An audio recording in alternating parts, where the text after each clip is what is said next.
యేసుక్రీస్తు భూలోకానికి రాక ముందు దేవుడు కాడు, భూలోకానికి వచ్చిన తర్వాత దేవుడు కాడు, పరలోకానికి వెళ్ళిన తర్వాత కూడా దేవుడు కాడు. దీంట్లో కూడా 100% నిరూపించే సత్తా సబ్జెక్ట్ నాతో ఉంది. టైం లేదు.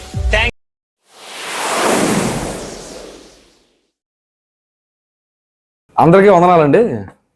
మరొకసారి వీడియో రూపంలో మీ ముందుకు రావడానికి దేవాతి దేవుడు నా ఎడల కృప చూపించాడు. దేవాతి దేవునికి నా స్తోత్రాలు తెలుసుకుంటున్నాను. ఇప్పటివరకు మన ఛానల్ ఎవరైనా సబ్స్క్రైబ్ చేసుకోకపోతే ఇప్పుడే సబ్స్క్రైబ్ చేసుకోండి. మన ఫాదర్ వీడియోస్ అన్నీ మీకు రెగ్యులర్గా వస్తూ ఉంటాయి. ఇకపోతే ప్రారంభం నుండి నా వీడియో చూస్తున్న వారికి కూడా ముఖ్య గమనిక, మన పాత ఛానల్ యూట్యూబ్ ఛానల్ డిలీట్ అయింది. ఇది కొత్త ఛానల్ కూడా సబ్స్క్రైబ్ చేసుకోవాల్సిందిగా మరొకసారి ప్రేమపూర్వకంగా విషయాన్ని తెలియజేస్తున్నాను. ఇకపోతే మీ అందరూ తమిళంలో చూసారు ఇప్పటికే, యేసుక్రీస్తు వారిని దేవుడు కాదంటున్న పరమానంద శిష్యులు వాళ్ళు ఎవరో కాదు, బంకూరు జాను ఆయన శిష్యులు వీళ్ళంతా కలిసి యేసుక్రీస్తు వారిని దేవుడు కాదు అని వారు మాట్లాడుతున్నవని మనం గమనించగలం. ఇక విషయంలోనికి మనం వెళ్ళి ఆలోచించగలిగితే క్రైస్తవ ప్రపంచంలో చాలా కల్ట్ బోధలు ఉన్నాయి. ఉదాహరణకు యెహోవా సాక్షులు కానీ, బ్రహ్మాం బోధలు కానీ, జోడాయిజం కానీ, మార్మోనిజం కానీ, పరలోకపు తల్లి కానీ, చైనా క్రీస్తు కానీ, రోమన్ క్యాథలిక్ కానీ, ఇలా ఎన్నో కల్ట్ బోధలు, ప్రమాదకరమైన కల్ట్ బోధలు క్రైస్తవ ప్రపంచంలో క్రైస్తవ్యం అనే ముసుకేసుకొని క్రైస్తవ్యాన్ని కొంత గందరగోళానికి గురి చేస్తున్నాయి. అయితే ఇప్పుడు మనం మాట్లాడుకోబోయే అంశం, దానికి సంబంధించిన విషయాలు కూడా మనం జాగ్రత్త పరిశీలించగలిగితే ఈ కల్ట్ బోధలు అన్నిటికంటే ప్రమాదకరమైన కల్ట్ బోధను ఈ బంకూరు జాను వారి శిష్యులు చేస్తున్నవని మనం గమనించగలం. ఏంటి వాళ్ళు చేస్తున్న ఈ అత్యంత ప్రమాదకరమైన ఈ బోధను మనం ఆలోచించగలిగితే, యేసుక్రీస్తు వారు దేవుడు కుమారుడే కానీ దేవుడు కాదు అని వీళ్ళు వాదిస్తున్నారు. అలా వీళ్ళు యేసుక్రీస్తు వారు దేవుడు కాదు దేవుడు కుమారుడే అని చెప్పడానికి వీళ్ళు అడుగుతున్న ఒక 4 కౌంటర్లు ఏంటో చూద్దాం. ఆ కౌంటర్లకి సమాధానాలు తెలుసుకునే ప్రయత్నం చేద్దాం.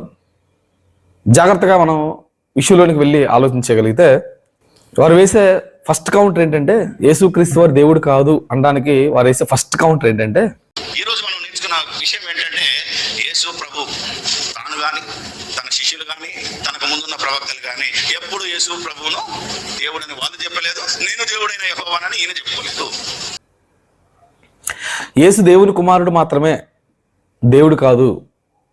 దానికి సంబంధించి బైబిల్లో అనేక సాక్ష్యాలు ఉన్నాయన్నట్లుగా వారు బైబిల్లో కొన్ని విషయాలు చూపిస్తుంటారు. తండ్రి సాక్ష్యం ఇచ్చాడు, ఈయన నా ప్రియ కుమారుడు అని. పేతురు సాక్ష్యం ఇచ్చాడు, సజీవుడైన దేవుని కుమారుడని. శిష్యులు సాక్ష్యం ఇచ్చారు, నువ్వు నిజంగా దేవుడు కుమారుడు అని. నాతానేలు సాక్ష్యం ఇచ్చాడు, బోధకుడా నువ్వు నిజంగా దేవుని కుమారుడని. రోమా సైనికులు కూడా సాక్ష్యం ఇచ్చారు, ఆయన నిజంగా దేవుడు కుమారుడని. మార్త కూడా సాక్ష్యం ఇచ్చింది, ఆయన దేవుని కుమారుడని. పౌలు గారు కూడా సాక్ష్యం ఇచ్చాడు,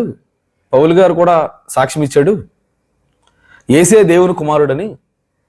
చివరికి దేవదూతలు కూడా సాక్ష్యం ఇచ్చాయి, పరిశుద్ధుడైన దేవుడు కుమారుడు అనబడతాడని. చివరికి దెయ్యాలు కూడా సాక్ష్యం ఇచ్చాయి, యేసు దేవుని కుమారుడని. ఇలా బైబిల్లో అనేక సాక్ష్యాలు చూస్తున్నప్పుడు వీళ్ళందరూ యేసు దేవుడు కుమారుడు అని బైబిల్ చెప్తుంటే, ఈరోజు చాలా మంది యేసు దేవుడు అని చెప్తున్నారు. అలా యేసు దేవుడు అని చెప్పే వాళ్ళందరూ దొంగలు అన్నట్లుగా ఈ బంకూరు జాను వారి శిష్యులు మాట్లాడుతున్నవైనా మనం గమనించగలం. వీళ్ళు చెప్తున్న ఈ సాక్ష్యాలన్నింటినీ మనం ఆలోచిస్తున్నప్పుడు నిజంగానే యేసు దేవుడు కుమారుడు మాత్రమేనా, దేవుడు కాదా అనే విషయాలు మన బైబిల్ మనం ఆలోచించగలిగితే, యేసు దేవుడు కుమారుడే అంటున్న ఈ కౌంటర్కి చక్కని సమాధానం చెప్పే ప్రయత్నం చేస్తాను, చక్కని ఎన్కౌంటర్ వేసే ప్రయత్నం చేస్తాను. యేసు దేవుడు కుమారుడే అంటున్న ఈ కౌంటర్కి నా ఫస్ట్ ఎన్కౌంటర్ ఏంటంటే, రోమిల్ రాసిన పత్రిక 9వ అధ్యాయం 5వ వచనం ప్రకారంగా పౌలు గారు యేసుక్రీస్తు వారిని దేవుడు అని రాస్తున్నాడు.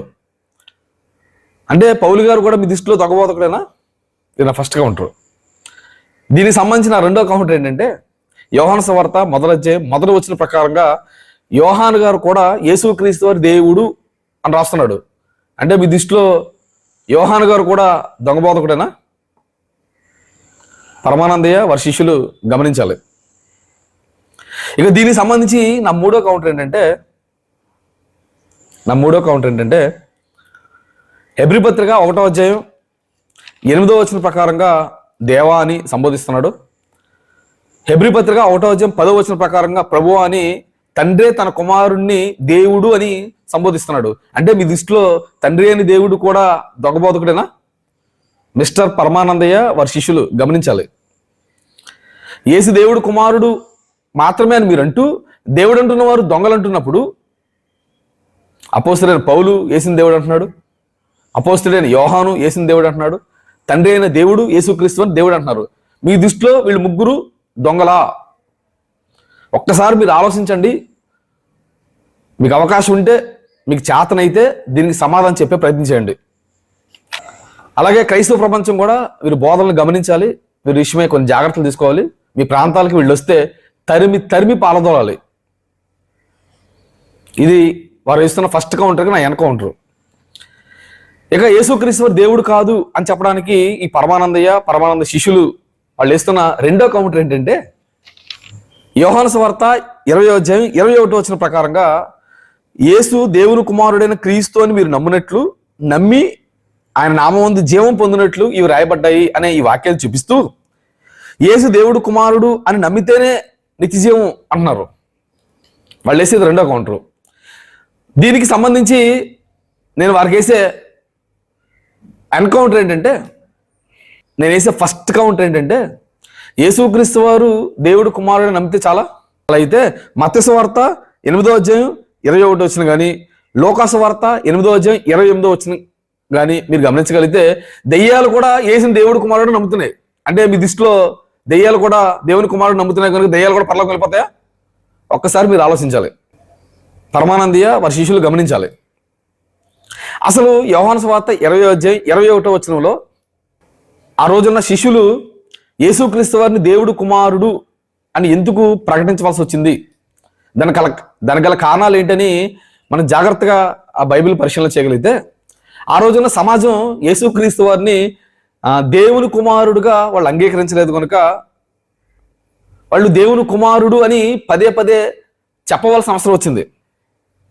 మీరు అనొచ్చు, మీరెందుకు దేవుడు అని చెప్తున్నారు అని ఒకవేళ నన్ను మీరు అడగలిగితే, మీరు దేవుడు కుమారుడే నమ్ముతున్నారు కానీ దేవుడని నమ్మట్లేదు గనుకనే యేసు దేవుడు అని ప్రకటించవలసిన అవసరం వచ్చింది. మీకు అర్థం అవడం కోసం ఒక ఎగ్జాంపుల్ చెప్పే ప్రయత్నం చేస్తాను. ఆ మధ్యకాలంలో కరోనా వచ్చింది. కరోనా టైంలో ప్రభుత్వాలు ఏమని ప్రజల్ని కోరారంటే, మీరు అందరూ మాస్క్ వేసుకుని తిరగండి అని చెప్పారు. ఎందుకంటే మాస్క్ వేసుకోకపోతే కరోనా వచ్చే ప్రమాదం ఉందని. ఈ రోజుల్లో ఎవరు మాస్క్ వేసుకోవట్లేదు. కారణం ఏంటి? కరోనా వ్యాప్తి జరగట్లేదు. కరోనా ఇప్పుడు అంతగా ఎక్కడ కనిపించట్లేదు. ఇప్పుడు కరోనా లేదు కనుక ఇప్పుడు మాస్క్ వేసుకోవాల్సిన అవసరం లేదు. అంటే మాస్కులు వేసుకోవాల్సిన పరిస్థితి ఎప్పుడు వస్తుంది అంటే, కరోనా ఉన్నప్పుడు మాత్రమే మాస్క్ వేసుకునే పరిస్థితి ఉంటుంది. కరోనా లేకపోతే మాస్కులు వేసుకోవాల్సిన అవసరం లేదు. అలాగే యేసుక్రీస్తు అని దేవుడు కుమారుడు అని ఆ రోజు వాళ్ళు నమ్మలేదు కనుక పదే దేవుడు కుమారుడు అని ఆ రోజున్న శిష్యులు, ఆ రోజున్న వాళ్ళందరూ చెప్పడం జరిగింది. ఈ రోజు ఎందుకు దేవుడు అని మేము చెప్తున్నాం అంటే, దేవుడు కుమారుడు అని మీరు నమ్ముతున్నారు కానీ దేవుడని నమ్మట్లేదు గనుకనే మేము పదే యేసు దేవుడు అని చెప్పాల్సి వస్తుంది. అంటే ఏ సమయంలో ఏది చెప్పాలో అక్కడ ఉన్న పరిస్థితులు బట్టి మనం మాట్లాడుతుంటాం. అంత మాత్రాన ఆరు దేవుడు కుమారుడు అని అన్నారు కనుక దేవుడు కుమారుడు మాత్రమే దేవుడు కాదు అనుకోవడానికి అవకాశాలు అంటే ఏమీ లేవు. జాగ్రత్త గమనించాలి. దీనికి సంబంధించి యోహాను సువార్త 20వ అధ్యాయం 21వ వచనం ప్రకారంగా యేసు దేవుని కుమారుడు నమ్మితే నిత్యజీవం అంటున్నారు కదా. దీనికి సంబంధించి నా సెకండ్ ఎన్కౌంటర్ ఏంటంటే, బైబిల్లో ఎక్కడైనా ప్రవక్తలు కానీ, న్యాయాధిపతులు కానీ, అపోస్తులు కానీ, పౌలు గారు కానీ యేసు దేవుడు కాదు అని కానీ, యేసు దేవుని కుమారుడని నమ్మకూడదని కానీ బైబిల్లో ఎక్కడైనా రాశారా? మిస్టర్ పరమానందయ్య వారి శిష్యులు, అబ్బాయిలు ఒక్కసారి మీరు వినాలి. నేను అడిగిన దానికి సూటిగా సమాధానం చెప్పాలి. మీరు నన్ను అడగచ్చు, యేసు దేవుడని బైబిల్లో ఎక్కడన్నా ఉందా అని. మీకు బైబిల్లో యేసు దేవుడని మీకు అలిసిపోయే వరకు చూపిస్తా నాతో పోటీకి వస్తే. పరమానందయ్య అన్న నాకు ప్రాబ్లం లేదు, పరమానంద శిష్యుల్లో ఎవరు వచ్చినా నాకు ప్రాబ్లం లేదు. లేదండి నీతో మాతో మాట్లాడే స్థాయి నీకు లేదు అని ఒకవేళ అంటారు. మీ సంఘంలో సండే స్కూల్ పిల్లలు నిల్చోబెట్టినా ఆడితో మాట్లాడడానికి సిద్ధం. నేను కింద నుంచి కొట్టుకుంటూ వస్తా. మీరు ఎవరు రాలేదనుకోండి, ఈ వీడియో చూసిన తర్వాత మీరు ఎవరు స్పందించలేదనుకోండి, నిజంగానే మీరు దొంగ బోధకులని మరొక వీడియో నేను మాట్లాడాల్సి వస్తుంది. గమనించగలరు. మీ కౌంటర్కి నా ఎన్కౌంటర్ కూడా మీ సమాధానం చెప్పాల్సిన అవసరం ఎంతైనా ఉంది. ఇకపోతే యేసుక్రీస్తు దేవుడు కాదు, దేవుని కుమారుడు మాత్రమే అంటున్న ఈ పరమానంద శిష్యులు ఇస్తున్న మూడో కౌంటర్ని కూడా మీరు జాగ్రత్తగా గమనించగలిగితే, వీళ్ళు వేసే మూడో కౌంటర్ ఏంటంటే, యేసు దేవుడు కాదని అజ్ఞానంగా మాట్లాడుతున్న వీళ్ళ దగ్గరికి వెళ్ళి ఎవరైనా ప్రశ్నిస్తే రెఫరెన్స్ ప్లీజ్ అంటారు. మనం యేసు దేవుడే ఏదైనా రెఫరెన్స్ చూపించామనుకోండి, ఇది తజ్మా లోపం అంటాడు.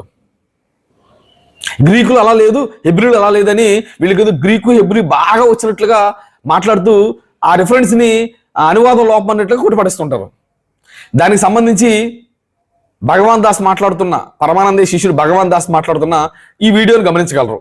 పుస్తకాలు ఒకే దేవుడిని పరిచయం చేస్తే ఈ ఒక్క వచనం ఏం చేస్తుంది, రెండో దేవుడిని పరిచయం చేస్తుంది అన్నప్పుడు మనం జాగ్రత్తగా ఆలోచించాలంటే ఇది మన తెలుగు బైబిల్. ఈ తెలుగు బైబిల్ ఎక్కడి నుంచి వచ్చింది మనం ఖచ్చితంగా పరిశీలన చేయాల్సిన పరిస్థితి ఏర్పడింది. కాబట్టి ఈ తెలుగు బైబిల్ ఎక్కడి నుంచి అనువదింపబడింది అని అంటే మనకు పుస్తకానికి ముందే, గ్రంథానికి ముందే రాయబడుతుంటుంది. ఆదిమ హీబ్రూ గ్రీకు భాష నుంచి తర్జుమా చేయబడింది అన్న సంగతి మనందరికీ తెలుసు, అవునంటారా కాదంటారా? అయితే పాత నిబంధన హీబ్రూ అరామిక్ భాషలో రాయబడింది, కానీ కొత్త నిబంధన వచ్చేసి గ్రీకు భాషలో రాయబడింది. ఆ గ్రీకు భాషలోకి వెళ్ళేసి, మూల భాషలోకి వెళ్ళేసి ఆ వచనాన్ని మనం ఇంకా జాగ్రత్తగా ఆలోచన చేయగలిగితే ప్రియులారా, మీ దగ్గర ఒకవేళ గ్రీకు బైబిల్ ఉంటే నా యాప్ లో ఉంటుంది, యాప్ లో మీరు కనుక చూడండి, ఏ దేవుని గురించి థియోన్ అనేటువంటి పదం రాసుకుంటాడు. థియోన్ అనేటటువంటి పదానికి అర్థం ఏంటంటే దేవుడు అని అర్థం. థియోస్ అనేటటువంటి పదానికి ఉన్నటువంటి అర్థం ఏమంటే, ఇది బైబిల్లో హీబ్రూ గ్రీకు భాషల్లో యేసుక్రీస్తుకు మాత్రమే కాదు, చాలా దేవదూతలకును అనేకమైనటువంటి వాటికి ఉపయోగించడం మనం చూస్తాం. ఒకవేళ మీరు అక్కడ పరిశోధన చేస్తే, ఎందుకంటే మనకి ఇక్కడ సమయం లేదు కాబట్టి నేను దాన్ని ఇంటిమేషన్ చేసి ముందుకెళ్తున్నాను. అక్కడ థియోన్ అండ్ థియోస్ రేపు ఇది వచ్చినప్పుడు, ఇది ఇంటర్నెట్ లో వచ్చినప్పుడు నేను ముందు పెడతాను దీన్ని ఖచ్చితంగా. వీడియోని చూశారు కదా. ఈ వీడియోలో ఈ భగవాన్ దాస్ ఏం మాట్లాడుతున్నాడంటే, యోహాను సువార్త 1:1 ప్రకారంగా అక్కడ దేవుడు అన్న చోట గ్రీకులో థియోస్ అనే పదం రాయబడింది. థియోస్ అంటే దేవుని లక్షణాలు కలిగిన వాడు. కానీ గ్రీకులో ఆ దేవుడు, తండ్రి అయిన దేవుడికి సంబంధించి రాస్తున్నప్పుడు థియోన్ అనే పదం రాయబడింది. యేసుకైతే థియోస్ అనే పదం రాయబడింది. ఇది మీరు గమనించగలరు అని అంటున్నాడు. ఒకవేళ యేసుక్రీస్తు వారు కూడా దేవుడైతే తండ్రికి ఏ పదం అయితే రాయబడిందో అదే పదం రాయబడాలి కానీ, థియోన్ అనే పదం రాయబడాలి కానీ థియోస్ అనే పదం ఎందుకు రాయబడింది అని ప్రశ్నిస్తున్నాడు. నిజంగా ఈయన చెబుతున్నప్పుడు అది నిజమేమో అనిపిస్తుంటుంది మనకు. అదేదో ఇంటర్నేషనల్ క్వశ్చన్ లాగా ఆయన బెళ్ళపిస్తుంటాడు. అవసరమైతే నేను ఆ వీడియో మాట్లాడుతున్నప్పుడు చర్చా వేదిక ఎవరైనా వచ్చినప్పుడు నేను గ్రీకులోని విషయాలు కూడా చూపిస్తాను, అప్పుడు తెలుస్తాను అనేదో ఆయన గంభీరంగా మాట్లాడుతున్నాడు. అది విన్న చాలా మంది అది నిజమేమో అనుకుంటుంటారు. అసలు విషయంలోనికి వెళ్తే దానికి నేనేసే సమాధానం, దానికి నేను చెప్పే నా ఎన్కౌంటర్ ఏంటంటే, వారు వేస్తున్న ప్రశ్నకి, వారు వేస్తున్న కౌంటర్కి నా ఎన్కౌంటర్ ఏంటంటే, యోహాను సువార్త 1:1 గ్రీకులో అక్కడ యేసుక్రీస్తు వారి కోసం రాయబడిన పదం థియోస్ అని ఉంది, దేవుడికి మాత్రం థియోన్ అనే పదం రాయబడిందని వాళ్ళు మాట్లాడుతున్నారు కదా. నా ఎన్కౌంటర్ ఏంటంటే, యోహాను సువార్త 3:16 కూడా మీరు గమనించగలిగితే, దేవుడు లోకమును ఎంతో ప్రేమించిన అని ఉంటుంది. ఇక్కడ దేవుడు అంటే తండ్రి అయిన దేవుడి కోసం రాయబడింది. ఇప్పుడు వీళ్ళు చెప్తున్నట్లుగా తండ్రి అయిన దేవుడికి థియోన్ అని రాయబడాలి, యేసుకు మాత్రం థియోస్ అని రాయబడింది అంటున్నారు కదా. కానీ యోహాను సువార్త 3:16 గ్రీకులో మనం చూడగలిగితే ఇక్కడ తండ్రి అయిన దేవుడు కూడా థియోస్ అనే పదమే రాయబడింది. యేసుక్రీస్తు వారికి ఏ పదం అయితే రాయబడిందో తండ్రి అయిన దేవుడు కూడా అదే పదం రాయబడింది. గమనించారు. మనకి గ్రీకు రాదని, గ్రీకులో ఉన్న విషయాలు మనం చూడమని వీళ్ళు ఏం చేస్తారంటే, తెలుగుగా గ్రీకు హెబ్రీ అని కొన్ని పదాలు చూపిస్తూ, కొన్ని పదాలు మాట్లాడుతూ టాపిక్ డైవర్ట్ చేసే ప్రయత్నం చేస్తుంటారు. మిస్టర్ పరమానందయ్య వారి శిష్యులు గమనించాల్సిన విషయం ఏంటంటే, గ్రీకులో కూడా తండ్రి అయిన దేవుడు కూడా థియోస్ అనే పదం రాయబడింది చాలా చోట్ల. మరొక విషయాన్ని మీకు చెప్పే ప్రయత్నం చేస్తాను. తిమోతి రాసిన మొదటి పత్రిక 2:5 కూడా మీరు గమనించగలిగితే, దేవుడు ఒక్కడే, దేవునికి నరులకి మధ్యవర్తి ఒక్కడే అనే ఆ పదాన్ని కూడా మీరు గమనించగలిగితే, అక్కడ దేవుడు అన్న పదం దగ్గర గ్రీకులో థియోస్ అనే పదం రాయబడింది. యేసుకి ఏ పదం అయితే రాయబడిందో, యేసుకి థియోస్ అనే ఏ పదం అయితే రాయబడిందో, తండ్రి అయిన దేవుడు కూడా థియోస్ అనే పదం రాయబడింది. ఇలా చాలా చోట్ల గ్రీకులో తండ్రికి ఏ పదం అయితే రాయబడిందో యేసుక్రీస్తు వారు కూడా అదే పదం రాయబడింది. మీకు మాత్రమే గ్రీకులో ఉన్న పదాలపై అవగాహన ఉన్నట్లుగా గ్రీక్ బైబిల్ ఏదో మీకు బాగా, గ్రీకు లాంగ్వేజ్ ఏదో మీకు బాగా వచ్చినట్లుగా, గ్రీక్ బైబిల్ ఏదో మీరు బాగా చదివేసినట్లుగా ఈరోజు క్రైస్తవ ప్రపంచాన్ని మీరు మబ్బు పెడుతున్నారు, క్రైస్తవ ప్రపంచాన్ని మీరు మాయ చేస్తున్నారు. గమనించాలి. ఇగో మీరు వేస్తున్న ఆ కౌంటర్కి నేను ఎన్కౌంటర్ వేసాను. కాదండి, యేసుక్రీస్తు వారికి ఆ బైబిల్లో గ్రీకులో థియోస్ అనే పదం రాయబడింది, తండ్రికి థియో అనే పదం రాయబడింది. తండ్రికి థియోస్ అనే ఆ పదం, యేసుకు వాడిన ఆ పదం ఎక్కడా వాడలేదని మీరు నిరూపించవలసిన అవసరం ఉంటుంది, మీరు చూపించవలసిన అవసరం ఉంటుంది. మీరు గమనించాలి. ఈ విషయానికి మీరు సమాధానం చెప్పాలి.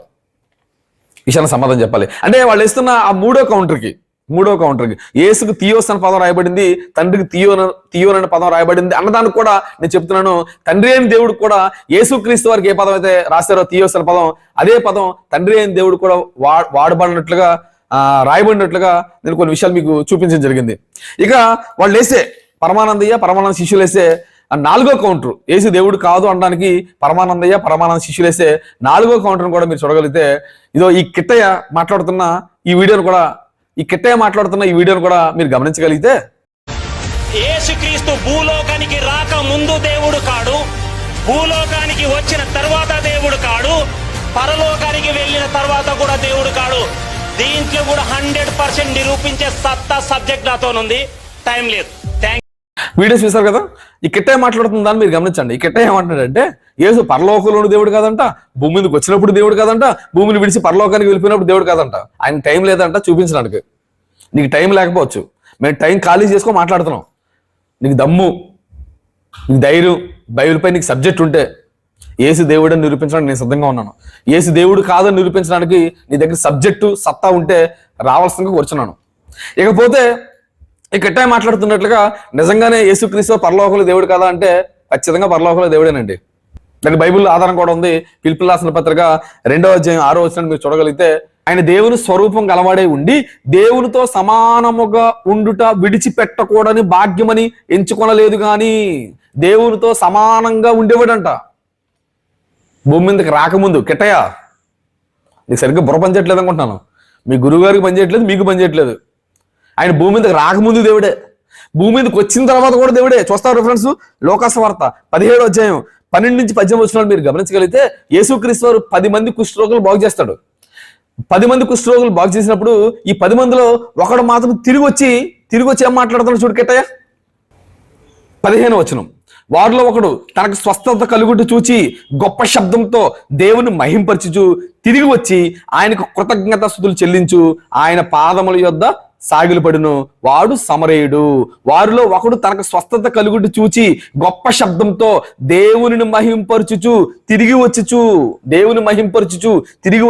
ఆయన పాదాల మీద పడి ఆయన కృతజ్ఞతాస్తుతులు చెల్లించాడు. దేవుని మహింపరుస్తూ ఏ దేవుణ్ణి? ఆయన్ని స్వస్థపరిచిన దేవుణ్ణి మహింపరిచాడు. ఆయన పాదాల మీద పడ్డాడు. అంటే యేసుక్రీస్తు వారిని ఒకడు దేవుడు అంటున్నాడు. యేసుక్రీస్తు వారు ఆ విషయాన్ని ఖండించలేదు. యేసుక్రీస్తు వారు దేవుడు కాకపోతే నన్ను దేవుడు ఎందుకు అంటున్నావు, నన్ను ఎందుకు మహింపరుస్తున్నావు, నా పాదాల మీద ఎందుకు పడతావు అని చెప్పాలి. కానీ యేసుక్రీస్తు వారు ఆ మాట అనలేదంటే, యేసుక్రీస్తు వారు నేను భూమి మీదకి వచ్చినప్పుడు కూడా దేవుణ్ణు అని చెప్పాడు. ఇక పరలోకానికి వెళ్ళిపోయిన తర్వాత కూడా దేవుడు కాదంటాడు. ఇక్కటే పరలోకానికి వెళ్ళిపోయిన తర్వాత కూడా దేవుడే. తీతుకు రాసిన పత్రిక 2వ అధ్యాయం 13వ వచనాన్ని మీరు గమనించగలిగితే, ఇప్పుడు పరలోకంలో ఉన్న యేసు తిరిగి వస్తున్న సందర్భం ఇది. ఇప్పుడు పరలోకంలో వేస్తున్నాడు, ఆయన తిరిగి వస్తున్న దాని కొరకు రాయబడుతున్న సందర్భం. తీతుకు రాసిన పత్రిక 2వ అధ్యాయం 13వ వచనం అక్కడే ఉంది, మహాదేవుడును అని రాయబడింది. తిరిగి రాబోతున్న ఆ యేసు మహాదేవుడని అపోస్తలుడైన పౌలు చెప్తున్నాడు. బైబిల్లో ఇన్ని వాక్యాలు యేసు దేవుడని గొంతెత్తి తెరుస్తుంటే మీరు యేసు దేవుడు కాదని మాట్లాడుతున్నారంటే మీ తల పని చేయకపోవాలి, లేదా మీకు పిచ్చి పెట్టి ఉండాలి. అందుకే మీరు యేసు దేవుడు కాదని చెప్తున్నారు. కనుక నేను యేసు దేవుడని నిరూపించడానికి సిద్ధంగా ఉన్నాను. మీకు చేతనైతే, మీకు దమ్ముంటే, మీ దగ్గర సబ్జెక్ట్ ఉంటే యేసు ఎలా దేవుడు కాదో నిరూపించడానికి రావాల్సిందిగా కూర్చున్నాను.